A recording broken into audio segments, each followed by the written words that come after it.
Bonjour les amis collectionneurs, aujourd'hui je vais vous présenter ce magnifique vélo. Je l'avais ici, je l'ai rentré et je me suis dit je vais faire une vidéo sur ça parce que quand même on n'en trouve pas tous les jours. En plus il a des pièces très intéressantes et voilà, ça méritait une vidéo. Après c'est vrai que l'état ce n'est pas ce dont vous êtes habitué avec moi, mais allez, une petite peinture et c'est reparti, donc c'est rien de méchant, ça reste une pièce très intéressante.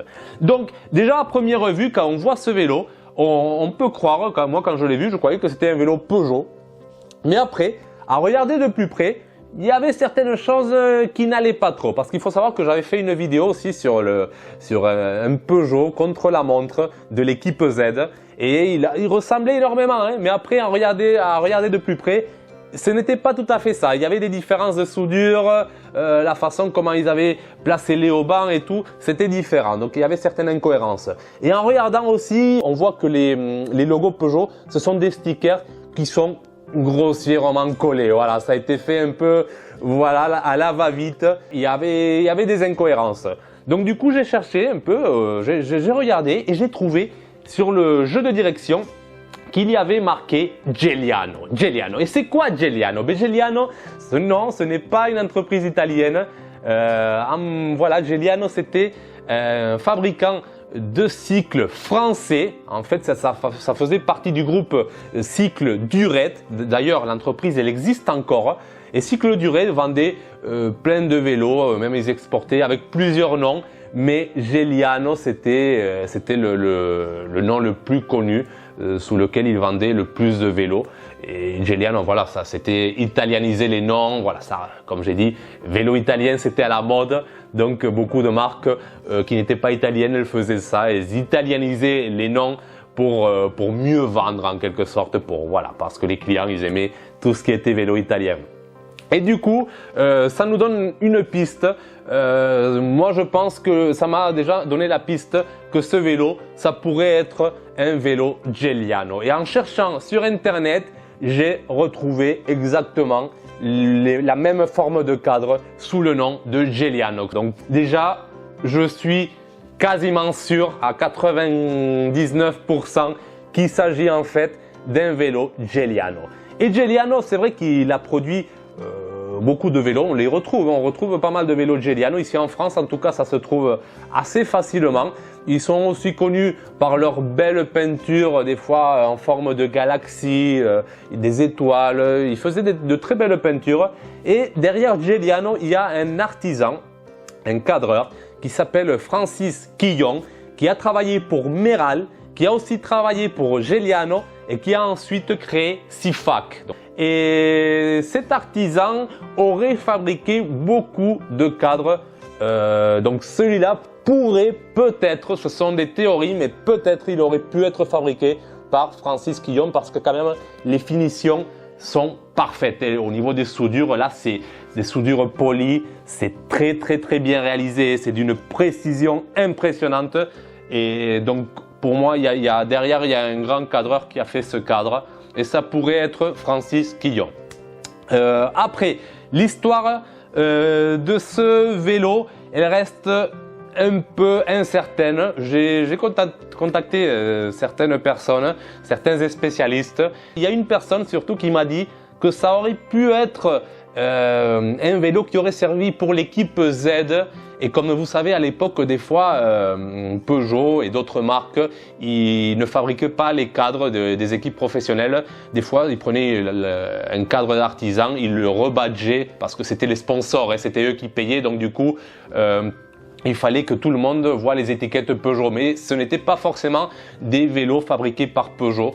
Et ça pourrait être un vélo de l'équipe Z parce que les années correspondent, qui aurait été dans l'urgence par manque de cadre, parce que ces cadres étaient quand même, ça ne courait pas les rues, hein.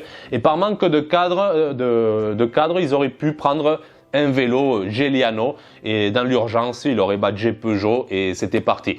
Donc c'est une théorie, hein, ce n'est pas, attention, hein, c'est ce que ça pourrait être possible. Ça expliquerait pourquoi il y aurait les stickers Peugeot. Après, c'était juste peut-être quelqu'un qui voulait dire à ses amis j'ai acheté un vélo Peugeot parce que c'était à la mode, voilà. peut-être. Après, les stickers sont anciens, hein, ça n'a pas été collé par le vendeur. On voit qu'il y a une usure, on voit qu'ils ont vieilli avec le cadre. Donc, ce sont des vieux stickers. Donc, ça a été collé il y a longtemps. Hein, ça n'a pas été fait pour vendre plus facilement le vélo. Donc, il y a cette théorie. Voilà. Après, ça reste une théorie, mais ça se faisait. Hein, des fois, ça se faisait. Donc, c'est possible. Après, le vélo lui-même, ben, vous avez un vélo contre la montre de l'époque, hein, cadre plongeant, voilà, cette courbe ici au niveau du tube vertical, elle est magnifique hein, pour réduire justement l'empattement, c'est-à-dire pour faire avancer la roue arrière vers l'avant, et ça donne des cadres beaucoup plus rigides, beaucoup plus réactifs, c'est génial. La sensation sur route, c'est explosif, voilà.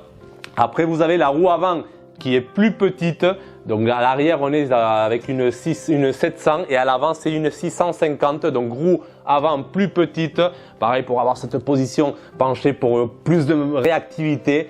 Vraiment c'est un vélo taillé pour contre la montre et pour foncer, ce n'est pas fait pour monter des cols, ni voilà, vous roulez droit et à fond, ça avec une posture complètement penchée, donc très inconfortable.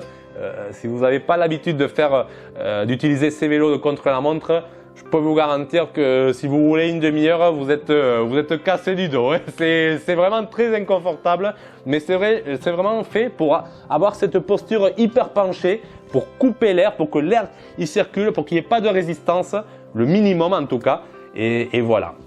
Après, qu'est-ce qu'on retrouve? On retrouve un groupe Sage Rival 7000. Et donc tout ça, ce groupe-là, il aurait apparu début des années 90. Allez, on va dire ça comme ça. Après, nous avons le célèbre plateau Stronglight Delta, donc magnifique. Ils l'ont fait en aluminium, couleur aluminium. Et ils l'ont fait aussi en couleur noire. Là, on a le noir, il est vraiment magnifique. Et pareil, aérodynamisme. Et on cherche de l'aérodynamisme, donc que le vent circule, que ça soit le plus lisse possible. Et vraiment très belle pièce. Très beau plateau, hyper recherché. C'était surtout utilisé dans ce type de vélo de contre-la-montre ou vélo de piste, et vraiment pour avancer, pour là où on cherche vraiment l'aérodynamisme. Après, nous avons la magnifique selle Italia aérodynamique. Donc après, il ne faut pas croire que c'est une selle particulière. Hein. Tout ça, en fait, c'est une turbomatique. Et ça, c'est une coque aérodynamique pour pareil, pour essayer de chercher l'aérodynamisme, pour que le vent circule mieux. Et vous voyez ici, ça, cette coque, on peut l'enlever, ça s'enlève. Voilà. Donc c'est juste la coque, après c'est la turbomatique, hein. Rien d'extraordinaire. Mais cette coque-là, voilà, vous l'insérez ici et après à l'aide de vis, je n'ai pas les vis malheureusement, mais à l'aide de vis, vous la fixiez. Et du coup, voilà, ça donnait un aspect terrible au vélo. Et après, c'est un support lombaire, on va dire ça plutôt comme ça. Mais après, sinon, voilà, après le guidon aérodynamique, voilà, tout le groupe Sage. Voilà, une très belle pièce, Nous avons voilà, le groupe Sage Rival, ça change un peu du Campagnolo et du Shimano. Donc c'est original, c'était un très bon groupe. Donc Sage, c'était une entreprise allemande qui plus tard sera achetée par ce qui deviendra SRAM.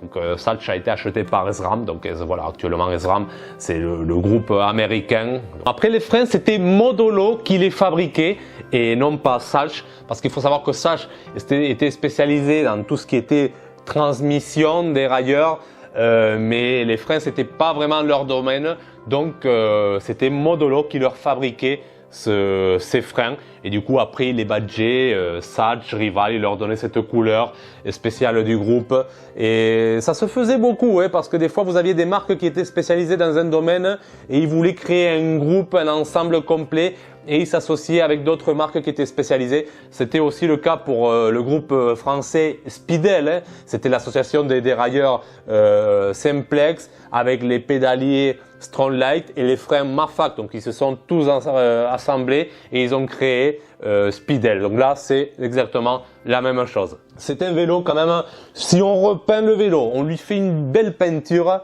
un peu à la style Giuliano, hein, avec les étoiles et tout ça, ça serait superbe. Donc c'est une très belle pièce, je voulais quand même vous la présenter, je pense que ça le mérite. Et voilà, ça vous permet aussi de découvrir des vélos un peu particuliers. Si vous avez plus d'informations, n'hésitez pas à l'indiquer si vous connaissez les cycles Giuliano, parce qu'il n'y a pas beaucoup d'informations hein, sur les vélos Giuliano. C'est un peu dommage d'ailleurs. Et si vous savez si Francis Quillon aurait pu fabriquer ce cadre, mais n'hésitez pas à l'indiquer aussi. Voilà, donc ça me fera plaisir d'avoir plus d'informations sur ce vélo et ça nous fera aussi avancer à tous de partager ces informations. Donc voilà, donc c'est tout pour aujourd'hui. Merci d'avoir regardé cette vidéo. N'hésitez pas à liker, à partager et nous on se retrouve bientôt dans une prochaine vidéo de Bicycle Collector.